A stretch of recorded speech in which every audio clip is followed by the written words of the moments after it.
la importancia de restaurar el altar. La importancia de restaurar el altar. Y como estamos en el mes de la familia, la importancia de restaurar el altar familiar. Este texto o esta lectura que acabamos de hacer hace parte de aquel momento en el cual un rey había mandado a matar a todos los profetas de Dios. Y al mandarlos a matar, Elías, el profeta de Dios, todavía seguía vivo. Y durante ese periodo, en ese reino, no llovió, había sequía. Y antes, por el contrario, todo altar que estaba dedicado a Dios, al Señor, fue derribado. Y en cambio se construyeron otros altares a los dioses llamados Baales, que eran dioses paganos. Así que un día, un súbdito del rey salió a buscar a profetas de Dios para que lograran interpretar y lograran abrir los cielos respecto a la sequía. Buscaron muchos profetas, fueron convocados una cantidad de profetas, entre ellos los profetas de los Baales. Y cuando Elías se encontró con este mensajero del rey, le dijo: dile a Acab que yo sigo vivo, que yo quiero verlo y que el Señor quiere hacer grandes cosas en medio del pueblo.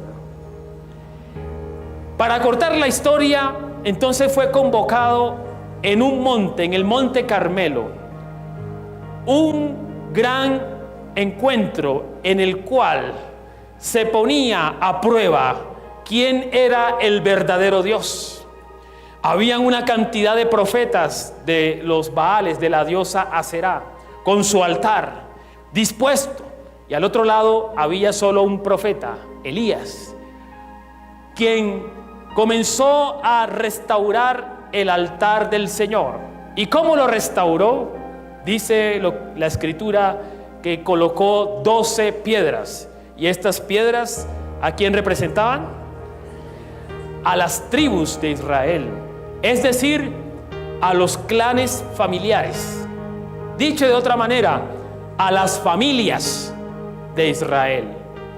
Y me llama la atención que Elías restaura el altar sobre el fundamento, aunque simbólico y espiritual, de las familias de Israel.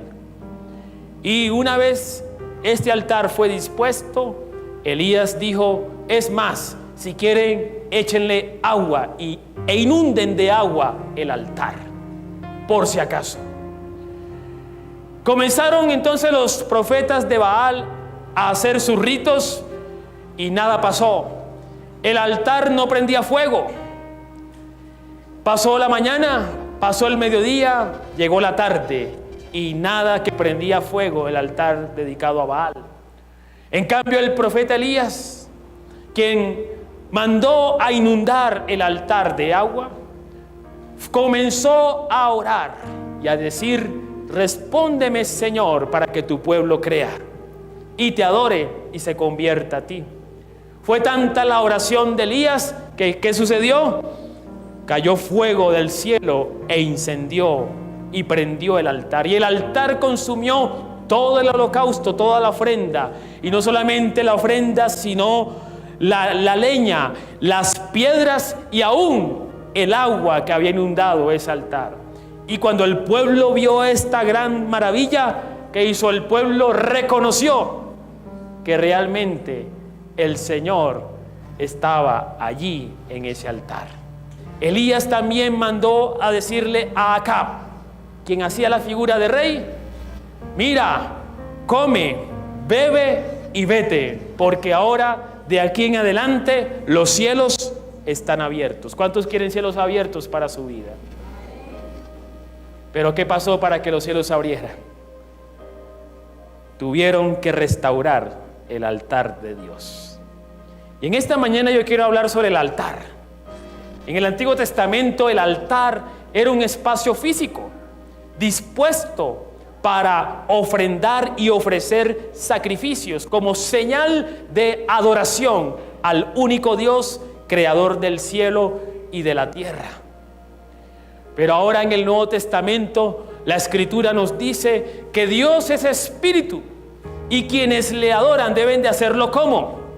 En espíritu y en verdad. Por lo cual ahora, si bien Dios no está ligado, o la presencia de Dios no está ligado a un lugar específico, ahora la presencia de Dios está ligada a cualquier lugar donde se le invoque y se le busque en espíritu y en verdad.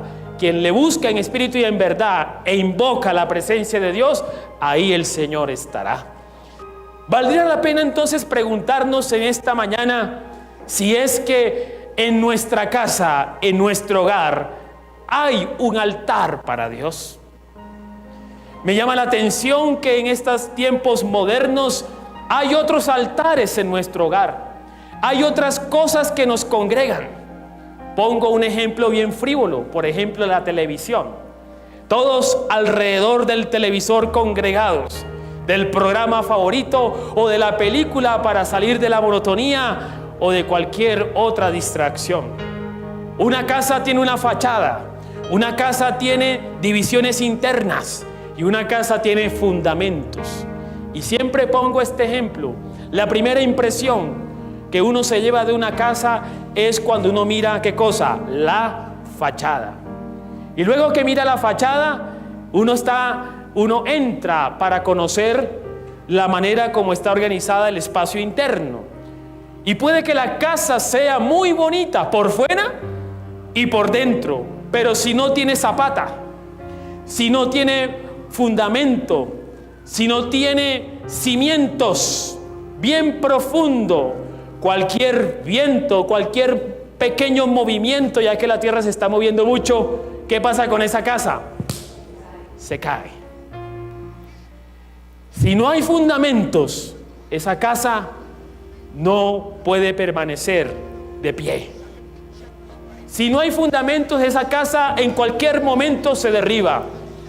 Quiero decirte que nuestros hogares se asemejan a una casa. Y que muchas veces nosotros le prestamos más atención a las fachadas, a las cosas que son secundarias, que son materiales, que son pasajeras, que no son trascendentes, y descuidamos lo más importante, que es la espiritualidad, que es la adoración, la búsqueda de la presencia de Dios en nuestro hogar. Dicho de otra manera, que es el altar para Dios. Por eso el llamado en esta mañana, por más que hablemos de las crisis económicas como lo predicamos en días pasados, por más que hablemos de las relaciones intrafamiliares, por más que hablemos, hay que tener en cuenta que la raíz de muchos conflictos, que la raíz de muchos problemas que puedan suceder en nuestros hogares, muchas veces tiene que ver con la ausencia de un altar para Dios en nuestra casa. Una familia que se congrega en nombre de Dios en su casa, que ora, que está acompañándose en oración, es una familia que puede construir fundamentos, y estos fundamentos pueden ayudar a superar cualquier crisis. En esta mañana hay que hacer un alto en el camino. Hay que hacer un alto en el camino, hay que hacer un acto de constricción. ¿Cómo está la presencia de Dios en nuestro hogar? ¿Cómo está el altar del Señor en nuestro hogar? ¿Sabe qué sucedía en aquel tiempo? Como el altar de Dios fue derribado, y antes por el contrario se levantaron altares a los dioses Baales, ¿sabe qué pasó en aquel tiempo? El cielo se cerró. Pero cuando Elías restauró el altar, oró a Dios, ¿qué pasó? Vino fuego, y este fuego es una señal de la presencia de Dios. ¿Qué significa? Que el Señor visitó a este pueblo, y al visitarlo, ¿qué pasó con los cielos? Se abrieron. Sin altar no hay y no habrá cielos abiertos para nuestra casa. La familia es la primera institución que Dios creó, y uno de los propósitos de la familia es el cultivo de la fe y del amor a Dios. Cuando el Señor crea a Adán y a Eva, hombre y mujer, varón y hembra los creó y les dijo: fructificaos, multiplíquense y sojuzgad la tierra. Así que la familia tiene uno de los propósitos de la familia es el cultivo de la fe, del amor al Señor. Cuando el Señor le entrega esa fe al pueblo de Israel, la base y la propagación de esa fe comienza en los clanes familiares, no comienza por otro lado. A veces uno quiere delegarle la educación espiritual, la espiritualidad de nuestra casa, a veces uno quiere delegársela a la iglesia o se la quiere delegar al colegio o a la escuela respecto a nuestros hijos. Pero quiero decirte en esta mañana que antes que iglesia, ya Dios había creado la familia. Antes que Estado o gobierno o reino, ya Dios había creado la familia. Porque la familia es la primera institución que Dios creó. Y la creó con el propósito de que se cultivara el amor a Él, de que se rindiera culto a Él. A veces uno tiene la expectativa: pastor, es que yo quiero que mis hijos vengan a la iglesia, y eso está bien. Pero no podemos creer que por venir a la iglesia ya mi hijo o mi hija conoce de la presencia de Dios. Eso no significa eso. A veces le digo a los maestros: cuando usted le enseña a un niño que Dios es su papá, por lo general, si uno dice aquí: Dios es nuestro Padre, ¿qué está pensando usted en este momento? ¿Dónde está Dios? Está allá, ¿cierto? Y uno imagina: Dios es nuestro Padre. Pero cuando usted le dice a un niño: Dios es tu papá, ¿dónde está buscando el niño a Dios? Lo está buscando en la figura de sus padres. Ahí está buscando a Dios. Pero si sus padres no manifiestan el carácter o la imagen de Cristo, entonces de pronto estos niños no se encontrarán con la presencia de Dios. Mire cuán importante es levantar un altar para Dios en nuestra casa, porque cuando uno abre el espacio, cuando uno dispone el momento, cuando nos congregamos alrededor de su nombre, eso trae identidad cristiana al hogar. En este tiempo estamos en un tiempo de crisis en el cual la idea de familia se ha desvirtuado.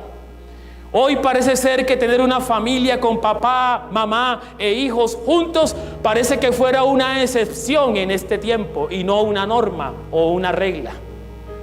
Lo que vemos con mayor frecuencia son hogares donde está ausente o el papá o la mamá, y generalmente está ausente el papá. Niños que crecen con su mamá y su mamá que con todo esfuerzo y valentía hace las veces de papá. Eso es lo que encontramos en este tiempo. Y quiero decirles que esto no es solamente en el mundo, eso también pasa en la iglesia del Señor. Por eso el estar aquí o el participar de las reuniones de una iglesia cristiana no necesariamente quiere decir de que seamos cristianos. ¿Cuál es la marca de un cristiano? ¿Qué significa ser cristiano? Cristiano significa seguidor de Cristo. ¿Y el cristiano que sigue a Cristo qué hace? Piensa como pensó Cristo, vive la ética de Cristo, se relaciona con los demás como Cristo se relacionaría, actuaría en el mundo como Cristo actuó en el mundo. Luego, si hablamos de un hogar cristiano, estaríamos diciendo que es un hogar que hace que Cristo sea su centro y su Señor, que hace que Cristo y la ética de Cristo rija las relaciones al interior de la familia. Eso es lo que caracteriza a un hogar cristiano. No necesariamente un hogar que va los domingos a la iglesia, es un hogar cristiano. Habría que preguntarse entonces en esta mañana: ¿quién es el que reina? ¿Quién es el centro de nuestro hogar realmente? Por tanto, es muy importante tomarse este momento y meditar qué es lo que reina, qué es lo que está en el centro de nuestro hogar. Recordar que cuando el Señor, Elías, restauró el altar, lo hizo sobre la base y sobre las piedras que simbolizaban la familia. Y a partir de allí atrajo la presencia de Dios. Y a partir de allí los cielos fueron abiertos y volvió la lluvia y se acabó la sequía. Ahora la pregunta en esta mañana es: ¿cómo entonces restaurar un altar para Dios en nuestra casa, en nuestra familia? La primera recomendación, a veces uno dice: no, cuando yo sienta lo comenzamos a hacer. Y yo pienso que ese es un argumento erróneo, porque el ser humano por naturaleza no siente generalmente adorar a Dios. Es para uno más fácil invertir 2 horas viendo una película que invertir 2 horas en oración.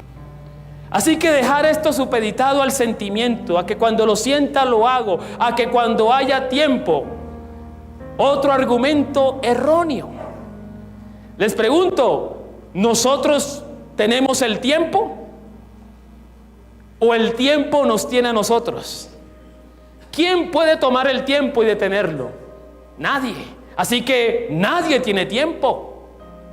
Nadie puede tomarle el tiempo, pero sí podemos sobre el tiempo administrar ese tiempo.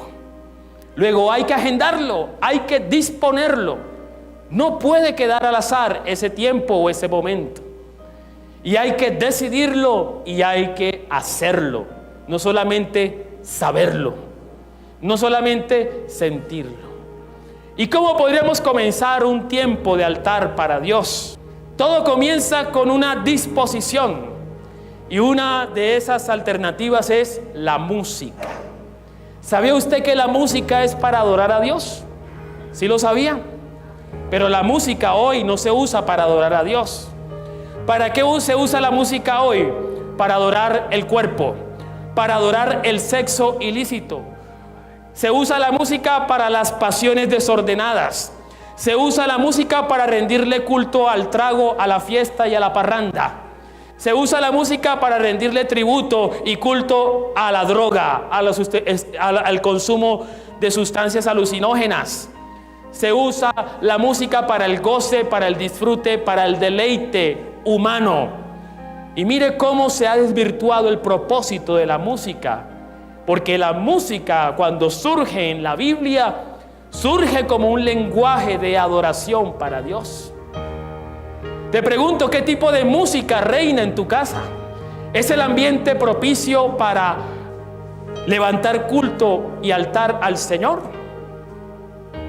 Cuando nos sentimos tristes, cuando nos sentimos aburridos, cabizbajos, es increíble y es lastimoso cómo personas que conocen de Dios se refugian en este tipo de música, que solamente lo que los lleva es a mayor depresión, a mayor escape de una realidad que no puede asimilar. Pero ¿qué tal si comenzamos a disponer el ambiente con la música que adora a Dios? La música es como si fuera la puerta de una casa. Para entrar a la casa yo no voy a entrar por la ventana, yo voy a entrar por la puerta. Y para entrar por esa puerta yo debo de abrirla. Y cuando uno a través de la música canta, adora, busca, desea la presencia de Dios, es como esa puerta que comienza a abrirse hacia Él. ¿Qué tipo de música entonces manejamos en nuestra casa, en el ambiente donde estamos, de nuestro hogar? ¿Sabe que la música es un canal espiritual? ¿Los profetas de Baal tenían un altar, sí o no? Tenían un altar. ¿Elías tenía un altar para Dios, sí o no? Pero ¿cuál se prendió? Solo el de Elías. Así que la música es como un canal espiritual que depende del contenido, depende de la intencionalidad. Es un canal espiritual que se abre para bendición o para maldición en nuestra casa. Empezamos entonces con la música, con ese ambiente de adoración, con ese ambiente de alabanza, con ese ambiente de búsqueda, y ahí disponemos un momento. Otra parte u otro momento que tiene el altar para Dios es el tiempo de la palabra. Antes de la palabra, el tiempo de la oración. Y este tiempo de oración, ¿qué es orar? hablar y dialogar con Dios. Cuando usted quiere a un amigo o a una amiga, o tiene un familiar que hace tiempo no ve, ¿a usted le cuesta hablar con esa persona? ¿Sí o no? Usted quiere conversar y conversar. Imagínate esto, y sabes la última, ¿y sabes qué pasó? Usted quiere conversar, ¿sí o no? ¿Sí o no? Quiere conversar, quiere estar allí. ¿Y por qué con Dios nos cuesta? Y hay muchas formas de orar. Si de pronto se nos es difícil orar, porque aquí en la iglesia se nos facilita, pero en la casa se nos dificulta orar, hay muchas estrategias de oración en el altar familiar. Una de esas estrategias es la oración del Padre Nuestro. ¿Cómo dice? Récenlo a ver. Padre nuestro, que estás en los cielos, santificado sea tu nombre. Hasta ahí. ¿Qué estamos haciendo allí en esa parte de la oración? Estamos reconociendo quién es Dios. ¿Y cómo se llama eso? Adoración. Y usted puede seguir ese esquema. Puede tener un tiempo en la oración de reconocimiento. Luego decimos, así como se hace tu voluntad, ¿qué más dice? Hágase también entre nosotros. ¿Y eso qué significa? Direccionamiento, solicitud, petición sobre la dirección divina. Que tu voluntad, Señor, así como se hace allá, también se haga en nuestro hogar. ¿Y eso cómo se llama? Direccionamiento. Después que sigue en la oración, danos la aguapanela y la almojábana de cada día. ¿Sí o no? ¿Cómo se llama eso?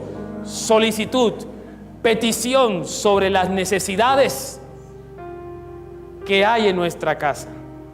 ¿Qué más sigue? Perdona nuestros pecados, perdona nuestras faltas. ¿Cómo? David López lo practica aquí en la tierra. Ese es el tiempo de confesión, es el tiempo de perdón.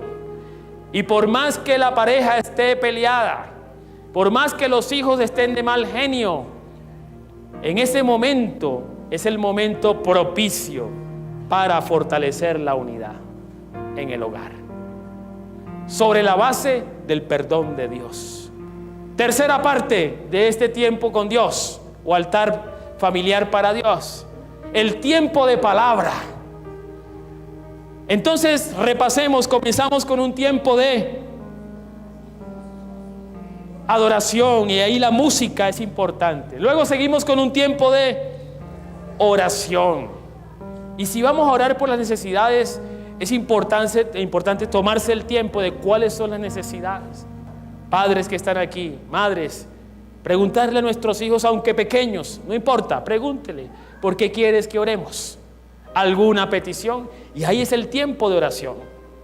Luego entra el tiempo de la palabra. Y a veces uno dice, uy, pero ¿qué significa eso de caviláis? Pláticas, esas palabras que no usamos en nuestro castellano. Porque a veces la lectura de una versión con un castellano que ya no usamos en nuestro lenguaje cotidiano no nos permite entender la palabra, y por eso a veces decimos no, mejor no. ¿Qué podemos hacer entonces? Busquemos una versión de la Biblia con un lenguaje actualizado, pero no pongamos pretexto para no tener un tiempo de la palabra. Podemos seleccionar unas porciones de lectura bíblica. Podemos decir, vamos a leer durante este tiempo, hasta cuando se acabe, vamos a leernos un libro de la Biblia. Vamos a leernos los Salmos, por ejemplo. Y allí hay sabiduría, allí hay consejo de Dios para la vida de cada creyente. Y luego que tenemos un tiempo de palabra, entonces cerramos con un tiempo de oración y de compromiso. Porque la palabra siempre nos dice, es como un espejo que nos dice, mira, este ojo está mal, esta nariz está mal, esa oreja está mal, mira, tienes por acá un acné. Y uno, ¿qué tiene que hacer cuando uno se ve al espejo? Arreglarse, ¿no? Y esa es la palabra, nos dice que hay cosas que tenemos que arreglar en nuestra vida, por lo tanto hay que asumir compromisos frente a ella. En síntesis, esto sería un tiempo de altar familiar para Dios. Es muy importante si queremos construir los fundamentos de unidad espiritual en nuestra casa, sobre lo cual lo demás se construye. Es fundamental construir, restaurar, edificar un altar familiar para Dios en nuestra casa. ¿Cuántos quieren cielos abiertos? Hay que levantar altar. Pongámonos en pie y oremos por esta palabra.